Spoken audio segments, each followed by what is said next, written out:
Graça e paz, Doxa! Que bom ter você aqui no nosso canal para uma nova programação que nós estamos lançando e para inaugurar esse momento incrível que vai se chamar Doxa Talks, esse momento de conversas. A gente já está junto em vários outros ambientes aqui do nosso campus online. Hoje eu tenho a alegria de receber muita gente maravilhosa que eu amo e quero começar apresentando aqui nosso querido pastor Aguinaldo, meu co-hoster hoje. Olá, seja bem-vindo. Bom dia, boa tarde, boa noite, conforme você estiver ouvindo.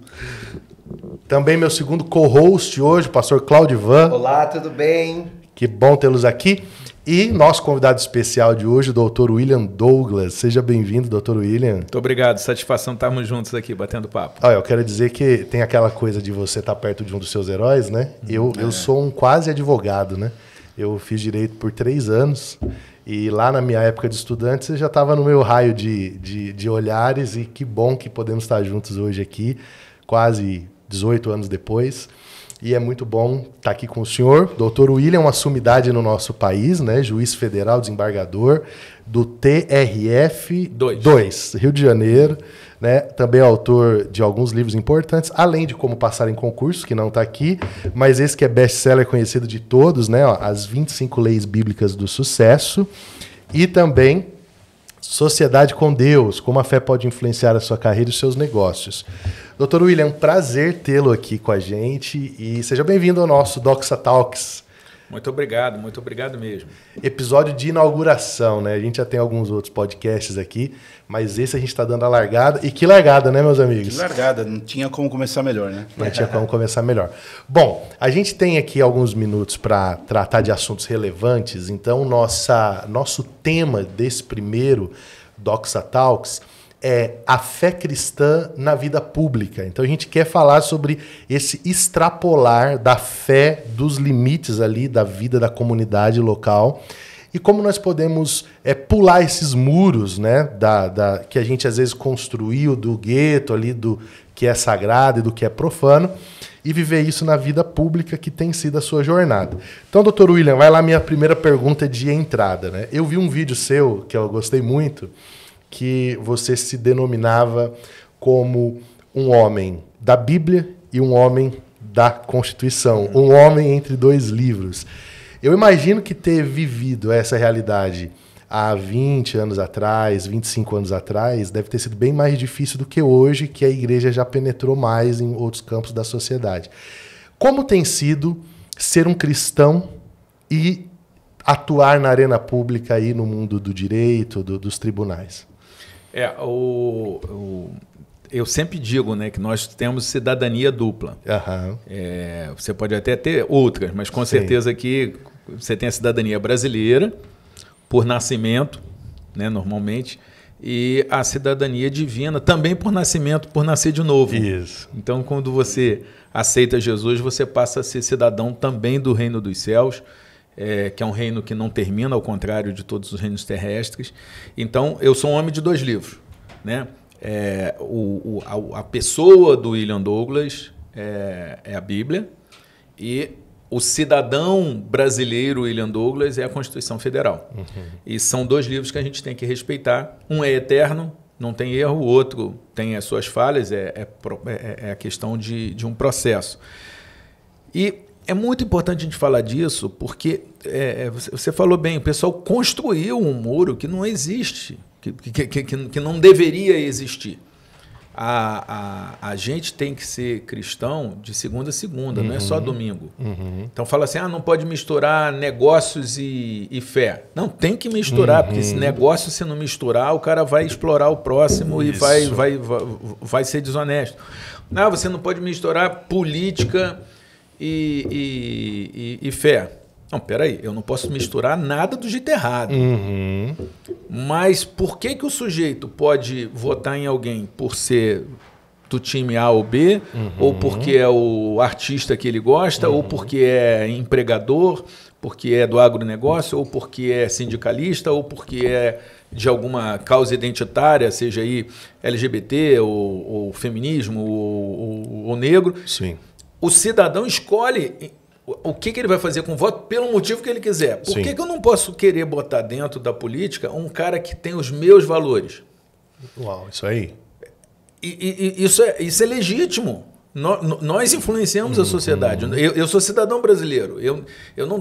Nós, como cidadãos, a gente não tem que pedir permissão ou, por favor, me deixe ter a minha fé. Não, eu sou cidadão, eu tenho direito a ter a minha fé.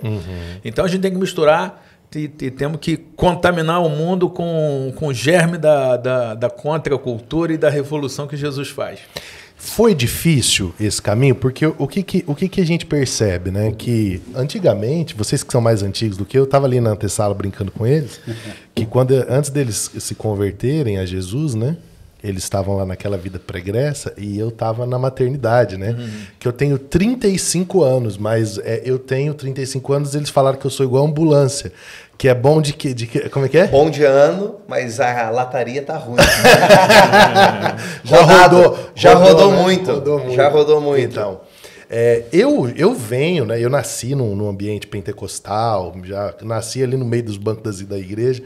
Então eu não tinha muita noção. Eu fui ter noção quando eu fui para o seminário estudar teologia, do que era essa coisa da fé, da vida pública, teologia pública. Eu não sabia nada disso. Vocês já estavam vendo, né? Como que foi para o senhor? Teve muito desafio por ele ser cristão? O senhor encontrou um ambiente público reticente a um cristão ou receptivo à fé cristã? Você falou bem, nos últimos 25 anos mudou bastante. No início havia uma rejeição ao evangélico, porque o evangélico era meio que uma seita, a gente era bem minoria mesmo, então tinha aquela rejeição à minoria. Era bastante segregado. A gente era segregado e era minoria, tinha característica bem de minoria. Com o tempo e com o crescimento do evangélico, ele começa a adquirir poder político e econômico, começa a influenciar mais, e aí a coisa melhora um pouco.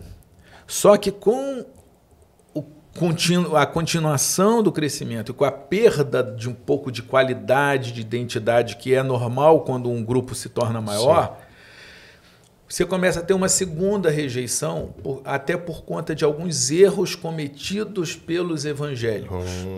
Então, por exemplo, a teologia equivocada da prosperidade, que é ganhar dinheiro, que é uma teologia equivocada, mas que teve lugar.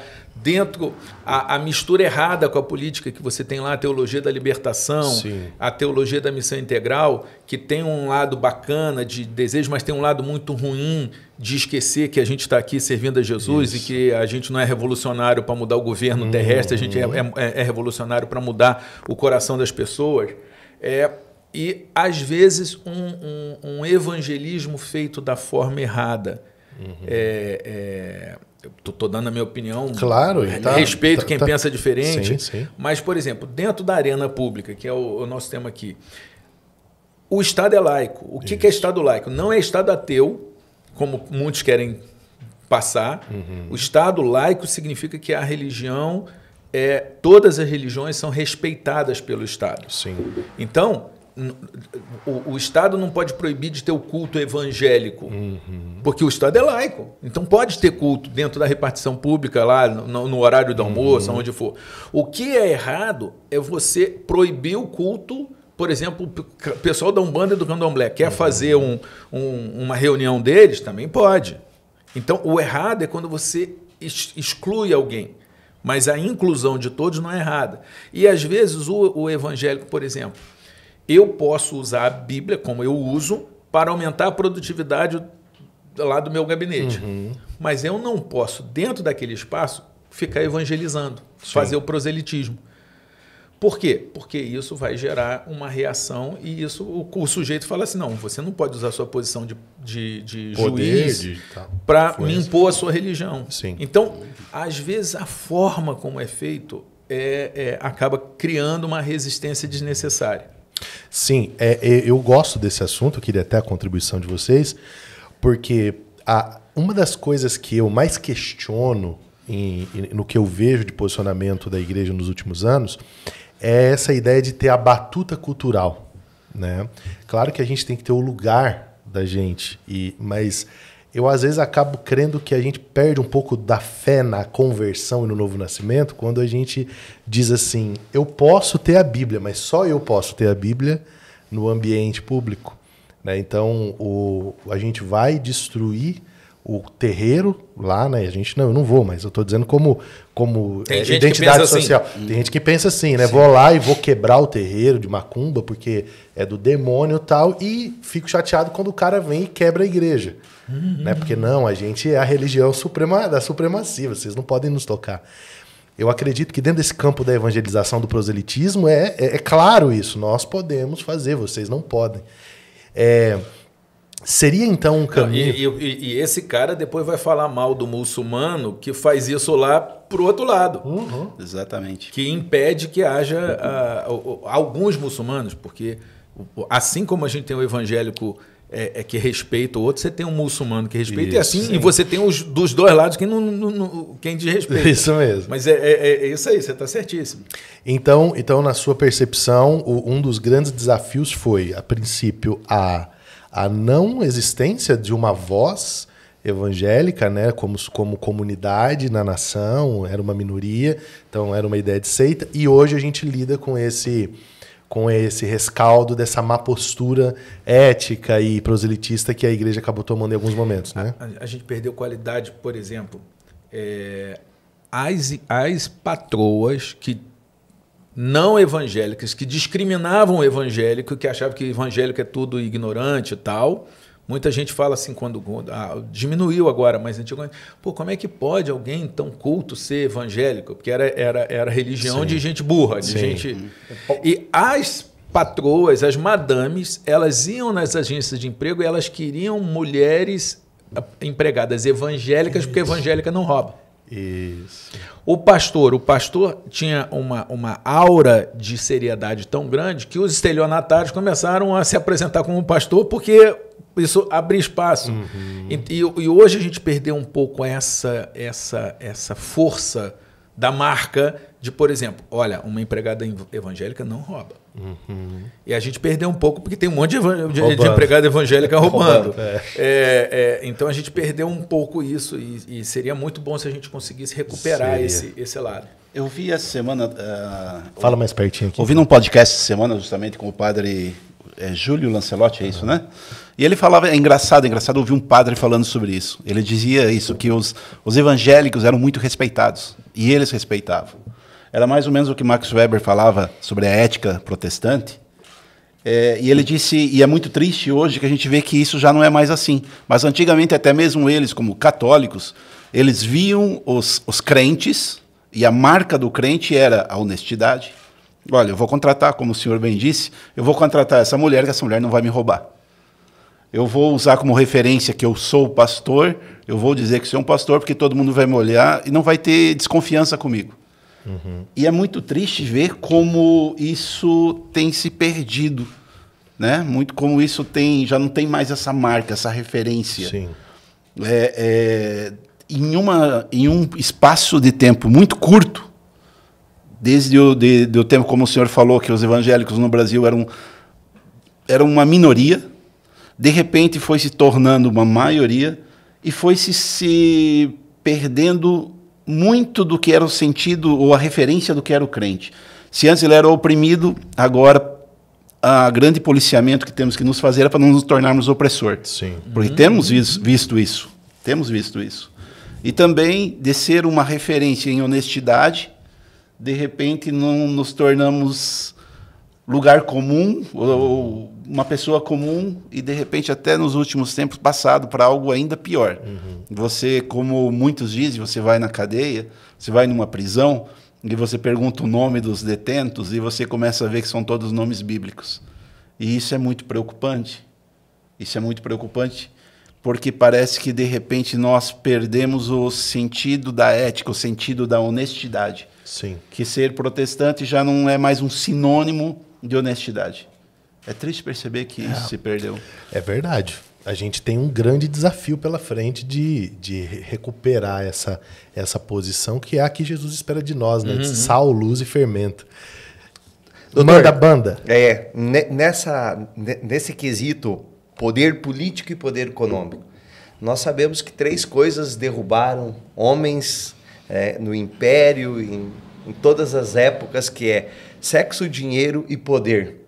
Então nós estamos falando de 2 coisas, que é o poder político e o poder econômico, que nós ascendemos na nossa nação como evangélicos. Eu estou no evangelho desde 1999 e peguei um pouco, vindo de igreja tradicional, protestante, e saindo do catolicismo e vendo essa ascensão. Só que também temos debatido isso, conversado em mesas pelo Brasil afora, aonde que o senhor, que está dentro disso, vendo do ponto de vista nosso, da Constituição e da Constituição Suprema, da palavra, aonde que nós perdemos a mão? Porque, assim, efetivamente, naquilo que nós estamos falando, esse poder veio. E nós experimentamos isso muito fortemente na eleição de 2018, no Brasil. Entendeu? Que a contribuição dos evangélicos foi notícia, né? Onde que quem decidiu e definiu a eleição no Brasil. Mas aonde que nós erramos a mão, que nós estamos chegando, no seu ver, onde que nós estamos chegando nesses lugares tão difíceis de estar? Porque nós erramos também. Nossos líderes erraram. Aonde que nós nos perdemos nesses 2 aspectos do poder político, que nós viemos a ter, a influência, e também o econômico, na sua visão? Bem, primeiro, para quem está participando dessa conversa aí, né, do Doxa Talks, tipo assim, pô, a gente perdeu, a gente era muito mais legal, a gente era muito mais cristão, né? E agora? Bem, a primeira coisa temos que fazer um trabalho coletivo para tentar resgatar isso. Sim. Mas a sociedade pode olhar o grupo. Você que está aí participando, Jesus olha você. Isso. Então, os evangélicos não são mais pessoas honestas. Isso é um problema social, é um problema sociológico, político. Mas o espiritual você que está aí. Sim. Você é honesto. É o que Jesus quer saber. William, Jesus não vai me perguntar se o pessoal da minha igreja é honesto. Jesus vai falar assim, William, você é honesto. Sim. Então, como é que a gente recupera isso? Bem, primeiro, você, eu, aqui, o nosso metro quadrado de cristianismo tá legal, tá mantendo a nossa boa tradição. Isso aí. Então, tem isso. Agora, então, só para o pessoal não ficar deprimido Sim, aí, sim, perdeu, sim. não tem mais jeito. Não, verdade. peraí. Tem jeito sim. Tem. Nós precisamos se posicionar nisso. E quem cuida da igreja é Jesus. É isso aí. E Jesus vai fazer o trabalho na igreja. Claro, a gente tem que trabalhar também para alcançar o outro. Agora, veja, o evangélico, ele foi visto claramente como definidor das eleições de 2018, mas também foi relevante na eleição do Lula. 30% dos evangélicos votaram em Lula. Não é um número pequeno. É quase 1/3. E as pessoas que querem perseguir os evangélicos, e elas existem, ateus, céticos, agnósticos, comunistas, que querem atacar a estrutura da igreja, a estrutura do conservadorismo, porque nós somos conservadores naturalmente. Sim. Eles não dizem a verdade.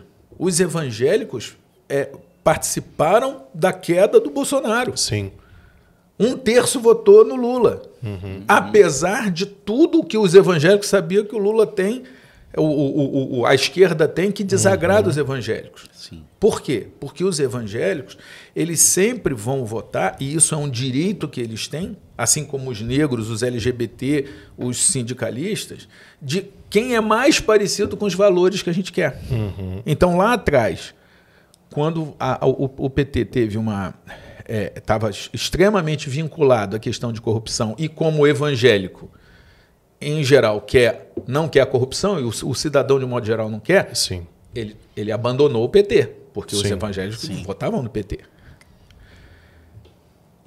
Só que, quando veio o Bolsonaro fez algumas coisas Sim. que desagradaram os evangélicos. Sim. Então, por exemplo, o evangélico ele não fala palavrão. Exatamente. Então, existe uma certa tolerância do evangélico, tipo assim, não, o Bolsonaro não é evangélico, ele pode xingar um pouquinho, mas não pode xingar muito. Exato. Excedeu. Pode extrapolar. Mas a coisa foi muito além do palavrão. Sim.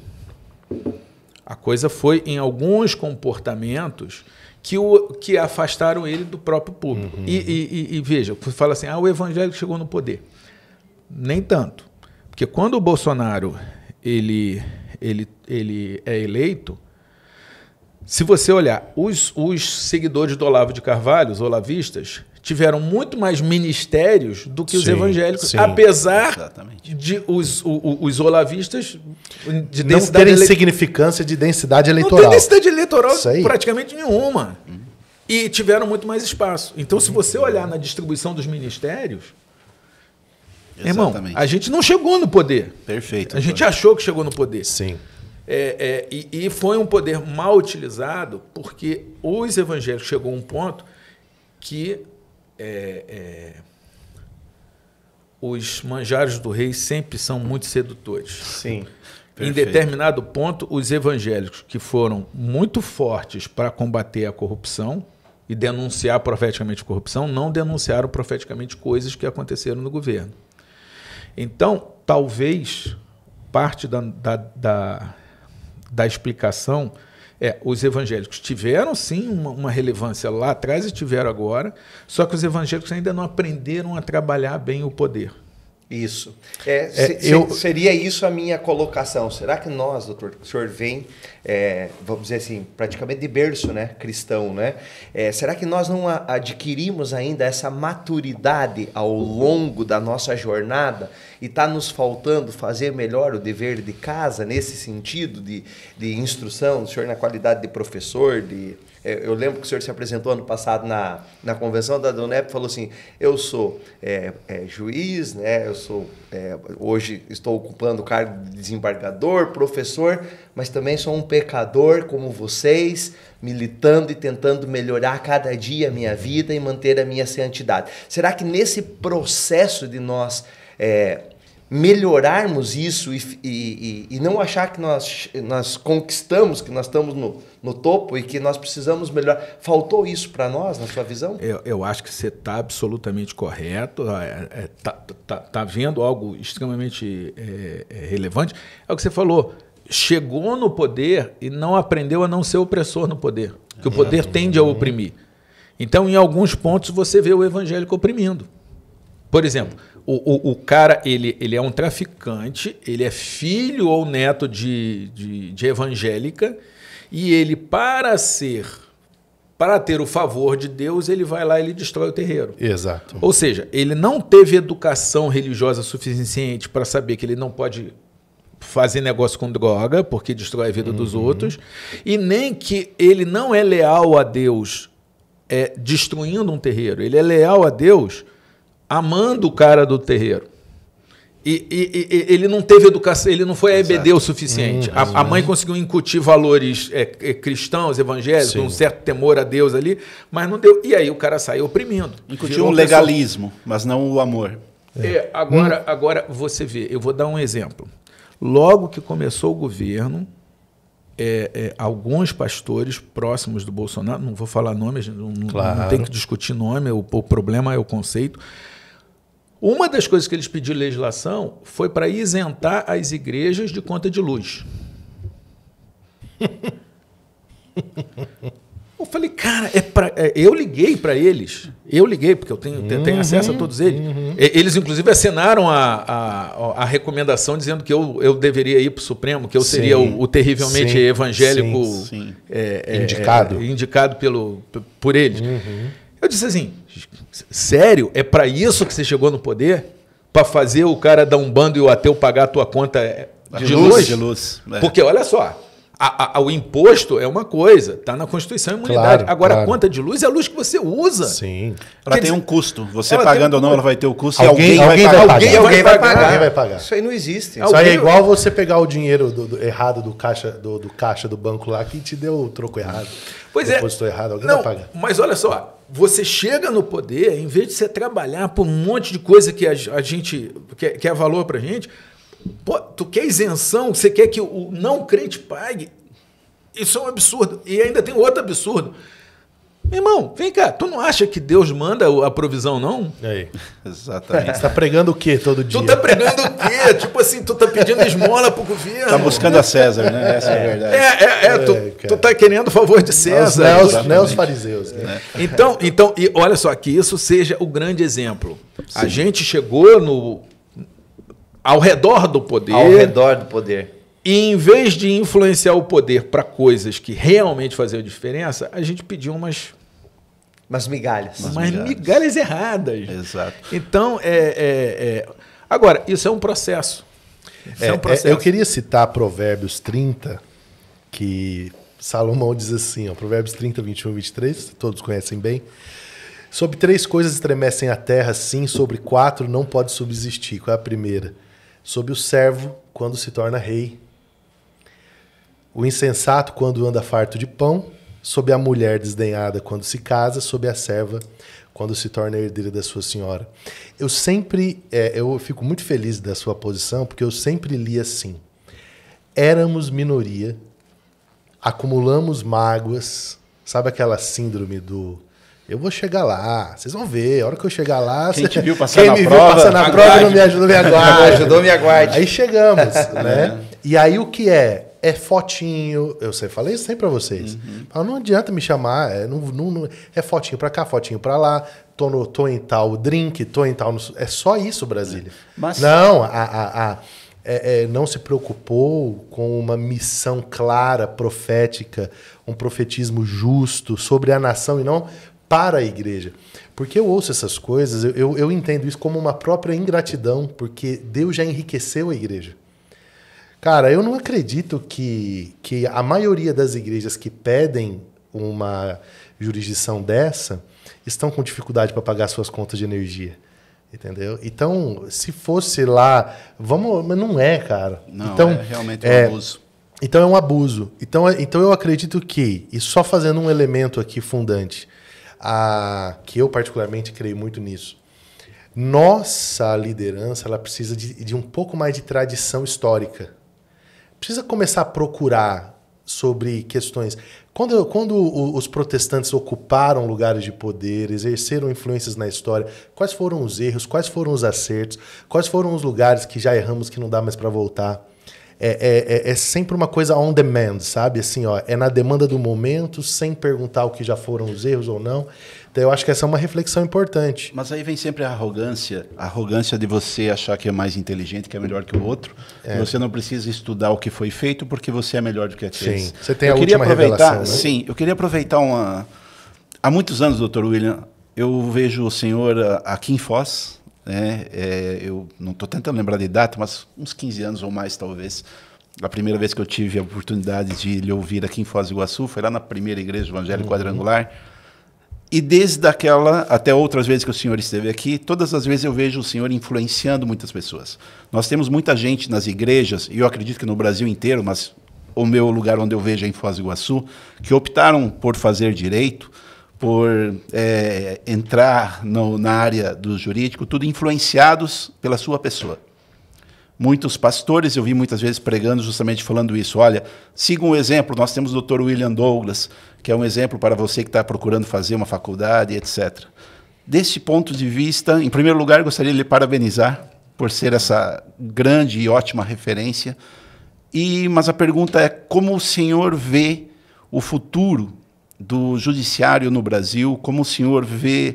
Que mensagem o senhor deixaria para essas pessoas, para esses jovens que hoje estão nas faculdades, movidos pelo seu exemplo? Qual a mensagem que o senhor deixaria para eles? Olha, sigam esse caminho, ele está bom, ele não está bom. Quais os seus sonhos para o judiciário brasileiro? Tá, vamos lá. A gente tem 2 judiciários. Existe um judiciário de cúpula, está lá em Brasília, nos tribunais superiores. E existe o judiciário do dia a dia do país todo. Do ponto de vista jurídico, da legislação, da Constituição, eles estão dentro de uma mesma estrutura. Mas a forma de acesso é totalmente diferente e, consequentemente, a forma de comportamento é totalmente diferente.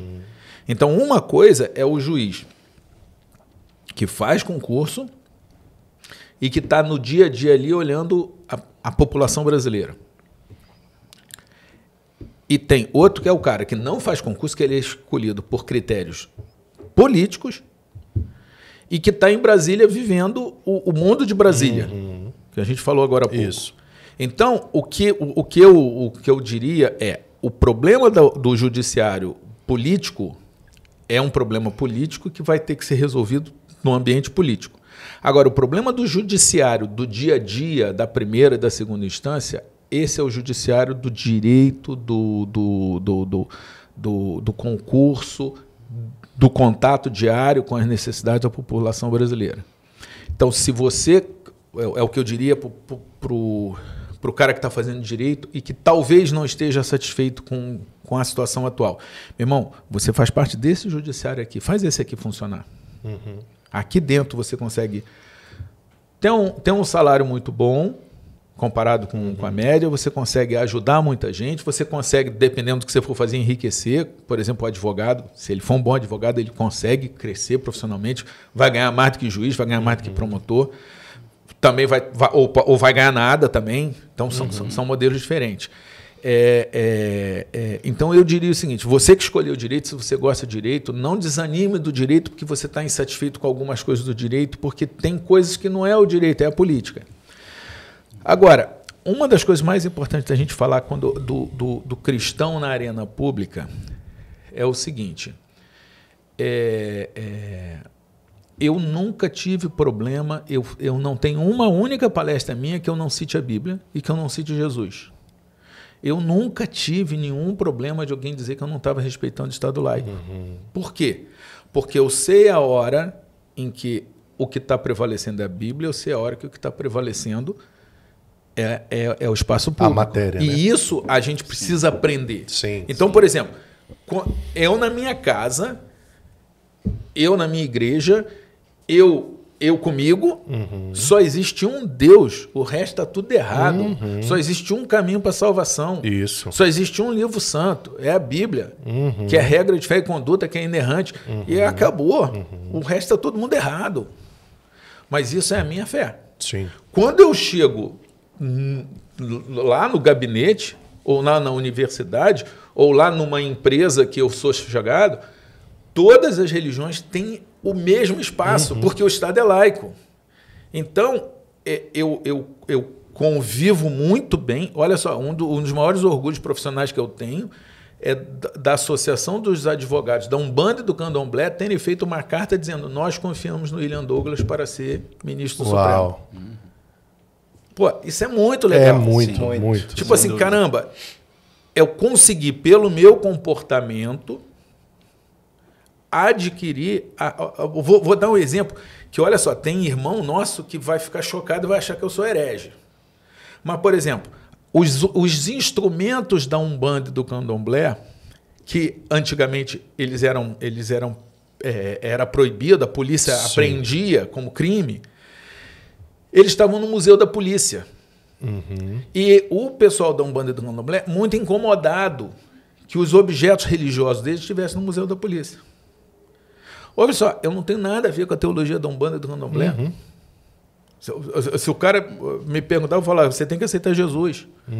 Mas isso é o ele. Agora, eu como professor de direito constitucional, eu como magistrado, eu disse assim, cara, se a igreja, se a Bíblia de mamãe, porque tem lugares hoje no mundo que a Bíblia é proibida, ela é apreendida. Se a Bíblia da minha mãe, com letrinha lá dela, tivesse no Museu da Polícia, eu ia me sentir muito incomodado. Porque minha mãe não é bandida. Não é o museu do... Sabe o que eles queriam? Eles queriam tirar esses objetos do Museu da Polícia e botar no museu Deles. Não, da República. Isso. Museu da República. Eu fiz dizendo assim, olha, meu irmão, tá certo. Eu não estou defendendo a Umbanda e o Candomblé. Eu estou defendendo um conceito de respeito a todo mundo. Liberdade. Assim como eu não gostaria que a Bíblia da minha mãe ficasse no Museu da Polícia. Então, quando um terreiro é invadido, eu fiz artigo dizendo, olha, isso está errado, isso tem que ser punido. Eu fui na delegacia de delitos de intolerância, pedi providência. Eu procurei o Dom Orani, porque eles também estão destruindo coisa católica. a gente juntou, criou um grupo, fomos na delegacia, um grupo de gente de toda a religião, falando assim, olha, isso tem que acabar. Quando prenderam o pastor, um pastor que estava atacando os muçulmanos, eu comemorei no meu Instagram. Por quê? Porque, e chega a ser burrice você não fazer isso, porque quando existe uma cultura em que se invade o terreiro, é a mesma cultura que se invade a igreja. Exatamente. É a mesma coisa. Aí, aqui eu tenho duas perguntas pelo nosso tempo que eu quero que o senhor responda para a gente. Antes de você fazer, deixa eu só fazer uma colocação. Vamos lá. Qual é a melhor forma do cristão, segundo a minha visão, não sou o dono da verdade, nós não somos donos da verdade, nós somos servos da verdade. Servos da verdade. Seja o melhor funcionário, o melhor servidor público que se possa imaginar, o mais honesto, o mais correto, o mais humano, o mais simpático com todo mundo, o que ajuda todo mundo, o que se preocupa com o colega, o que se preocupa tal. Seja tão diferente que um dia o cara fala assim, cara, pô, por que tu é assim? Aí, nessa hora, você pode falar, porque Jesus mudou a minha vida. Isso aí. Aí entra o evangelismo. Aí entra o evangelismo. O evangelismo a pedido. Um evangelismo forte. Eu estava na quarta vara, que era muito mais produtiva que as outras em igualdade de condições. O juiz da primeira vara pediu para tomar um café e falou assim, cara, como é que eu queria produzir mais? Olha que bacana, eu queria produzir mais. Como é que você consegue? Eu falei, cara, tá aqui o 25 Leis Bíblicas de Sucesso, que é um livro laico, tá aqui uma Bíblia de presente. É isso aqui que eu boto em prática aqui de uma forma laica. O cara pediu para ser evangelizado. Uau. Então, isso dá para fazer na arena pública. E se ninguém te perguntar, mas você foi esse exemplo, e o cara souber que você é crente, você já está evangelizando, já é o suficiente. O que não dá é eu usar o meu poder e infernizar a vida do pessoal lá, obrigar. Isso aí dá inclusive problema jurídico. Sim. Desculpa, eu só queria tentar falar isso. Eu que peço mas desculpa. Você tinha duas perguntas. A primeira não foi que eu não iria lhe interromper, é que a minha pergunta ela entra exatamente... Vamos voltar um pouquinho na questão dos terreiros lá e das invasões. A primeira pergunta importante é: a liberdade religiosa no Brasil ou a liberdade evangélica ou cristã no Brasil está ameaçada? E, se sim ou se não, qual é a melhor forma que nós podemos fazer para protegê-la dentro dessa perspectiva dessa intolerância que a gente vê crescendo em ambos os lados, né? Não está ameaçada, não. Está sendo atacada. A ameaça é eu vou te bater. Não, já está batendo. Já está havendo essa perseguição. A mídia nos persegue. O judiciário, parte do judiciário nos persegue. Então, se fizessem com um cara da Umbanda e do Candomblé o que fazem com alguns pastores e com algumas igrejas, o mundo vinha abaixo. A empresa vinha abaixo. Então, já está acontecendo. Já existe uma perseguição. Existe professor universitário chegando para jovem negro evangélico dizendo que ele não pode ser evangélico, que ele tem que ser da Umbanda porque é matriz africana, o que é uma grande burrice, porque o cristianismo tem matriz africana. Sim. Tem professor ensinando que quem levou o cristianismo para a África foram os caras que foram pegar escravos. E não está dizendo que o cristianismo da África é mais antigo que o cristianismo da Europa. Extremamente forte. Nós vimos isso em alguns lugares em Israel, quando chega às igrejas da Etiópia, quando chega algumas igrejas Egito, da África, os cóptas. eles são extremamente mais antigos do que nós e mais numerosos. É impressionante. Sim, o cristianismo está na África há 2000 anos. Exato. Sim. Então, você já tem isso, já está acontecendo. A própria questão de dizer que a questão, o Estado é laico, não pode ter culto em repartição pública, não pode ter o Deus seja louvado, tem que tirar a cruz. Esse papo todo é perseguição à igreja, sim. Está acontecendo hoje. E como que lidar com isso? Oração, jejum,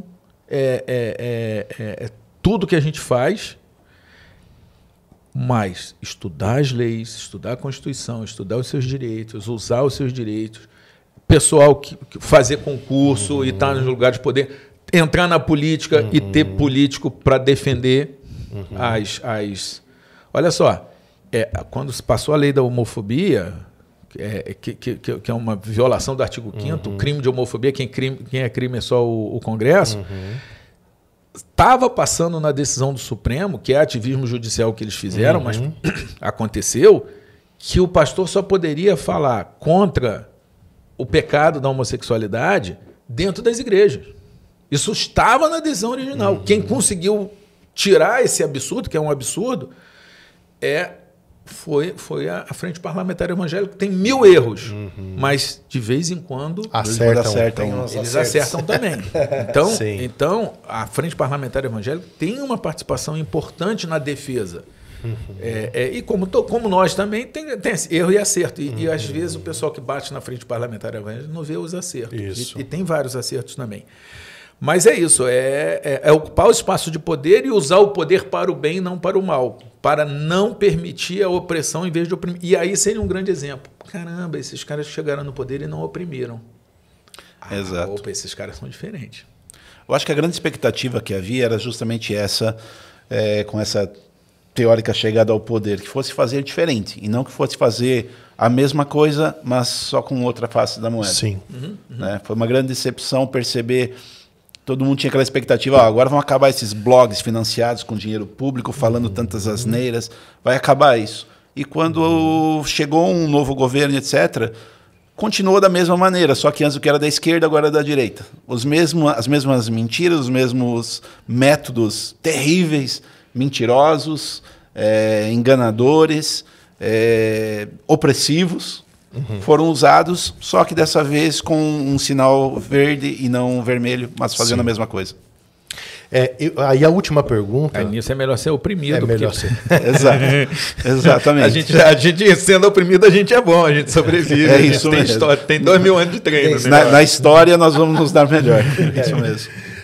A minha última pergunta, e aí, se vocês quiserem perguntar mais alguma coisa, então a gente tem uma flagrante intolerância contra as religiões de outras matizes. O caminho também de proteção da nossa liberdade seria não o caminho da tolerância ao pecado como cristãos, mas o respeito às diferenças. A gente precisa aprender um pouco a não evangelizar e batizar como foi feito com os negros aqui, de proselitismo, com os escravos, né, lá na colonização. Vem, que agora vocês são católicos. A gente precisa disso também para manter um ambiente de liberdade que é favorável para a gente, doutor? Não brincar de Estado Islâmico. É isso aí. Ou você se converte ou perde a cabeça. Isso. Olha só, a nossa natureza humana por amor a Deus, querer fazer isso. E esquecer que Deus não manda a gente fazer isso. Não por força nem por violência. Mas pelo Espírito. Né? Então, o caminho... olha só, para todos os problemas de casamento, de política, de negócio, é ser crente. É isso aí. Seja crente aí, resolve. Não cair na tentação de aplicar a Sharia, né? É crente raiz, né? Os nossos 1000 poderes vão aplicar a Sharia. Não aplica Sharia. Não aplica Sharia. É governar para todos, né? Respeitando todos. Eu sou positivista no sentido de, cara, eu acredito que tem uma geração, conversando com o Dr. William, também quero mandar um abraço para o meu amigo Davi Lago, que é uma grande luz, né, no meio também de tudo isso. Eu tenho visto alguns pensadores que estão emergindo da igreja com lucidez. E eu olho com muita esperança que a gente tenha, não dias fáceis, porque nós nunca tivemos uma promessa de tempos fáceis, mas que nós tenhamos homens mais firmes nas escrituras, conhecendo as leis e sabendo atuar. E quero dizer que o senhor é uma inspiração para nós, né? Muito, muito bom. Precisamos de mais vezes. Acho que a gente já tem que sair daqui com alguns outros encontros marcados para poder aprender mais, né? É isso. Obrigado, doutor. Foi um prazer, uma honra muito grande poder ter o senhor aqui conosco, sempre abrilhantando, sempre nos trazendo uma luz com a sua sabedoria. E gostaria de dizer que o senhor é uma inspiração para muita, muita gente. Muita gente. Que Deus lhe abençoe sua família. Que o senhor possa sempre continuar nos mostrando que os benefícios de um homem de Deus alcançaram lugares altos também nas estruturas do poder do país. Obrigado mesmo. Uma alegria estar aqui com vocês e saber que tem tanta gente crente trabalhando para o cristianismo ser o que o cristianismo é, né? Uau. É isso daí. Obrigado, doutor William. Eu tenho um pensamento com relação a um evento que aconteceu na igreja primitiva, né? Judas, então, sai do cenário dos 12 e daí eles precisam constituir mais um, que é uma figura que poucos cristãos mencionam ele, que é Matias. Mas a Bíblia é muito enfática em dizer que ele estava ali sempre, preservando. E eu tenho essa percepção com relação à sua pessoa no cenário do Brasil, para o futuro do Brasil. O senhor tá junto, tá entre os eleitos e no momento certo, Deus vai colocar assim de uma forma mais estampada na nação por esse equilíbrio, por isso que a gente pode sentir que é de verdade, sabe? A gente tem andado no Brasil, tem conversado com aqueles que tentam se aproximar por interesse e dizer que era um modismo a fé cristã, né? A partir de 2018, ser evangélico, então tinha aí a palavra do presidente, um cara super, hiper evangélico, né? Extremamente evangélico, mas que a sua, entendeu? A sua regra de vida, de fé, de conduta, de equilíbrio, como o senhor leva, é que o senhor está junto, está participando sempre. E no momento certo isso vai ficar mais oficial, e se Deus quiser, nós queremos estar vivos ainda, né? Cheios de graça do Senhor, para vê-lo mais em destaque ainda na nossa nação, porque a gente entende o que o senhor tem, o que o senhor carrega e a responsabilidade que está sobre os seus ombros. Obrigado sim. Vamos orar, para onde a gente estiver, Deus está fazendo a gente fazer um bom trabalho, né? É isso aí. Sim.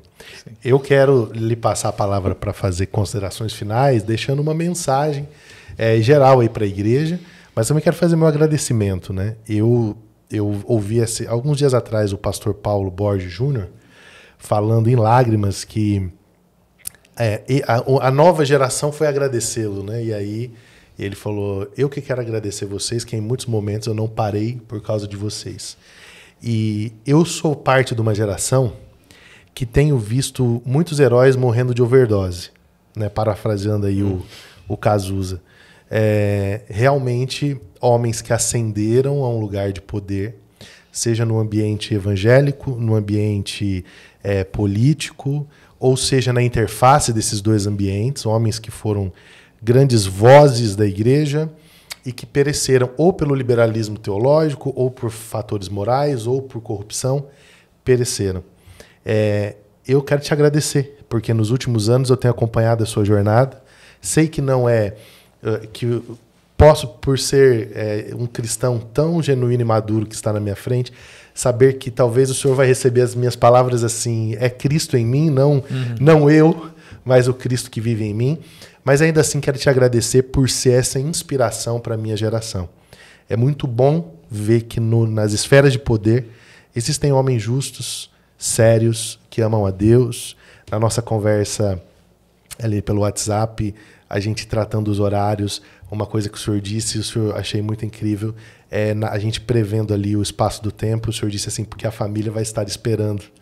E de tudo que a gente conversou aqui, o que você falou lá para a Rose, e ela me mandou combinando os horários, né? Isso me marcou, a família está esperando. Então, obrigado por ser esse homem que mesmo atuando na esfera pública, sabe que tem uma família para voltar para casa e para honrar.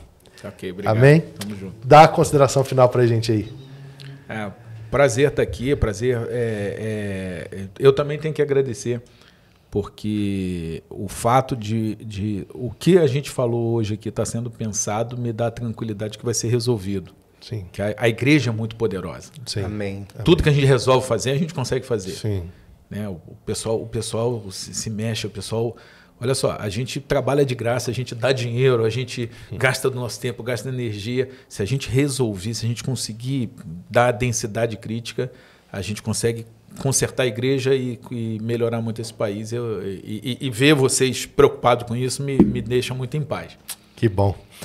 Meus amigos, muito obrigado pelo tempo, pela grande participação, doutor. Obrigado, uma doutor. honra muito grande. E não se esqueça, olha, esse episódio, gente, ele é imperdível. Então, se inscreva no canal, ativa as notificações e envia pelo Spotify, pelo Deezer, aqui no YouTube, para o máximo de cristãos que você conseguir. Conteúdo relevante para a gente alcançar a mentalidade das pessoas e, com certeza, nos próximos anos, atuar na missão de Deus, em Cristo, para a glória de Deus, pelos interesses de Cristo e pelo bem do mundo. Deus te abençoe. Nós nos vemos nos próximos episódios.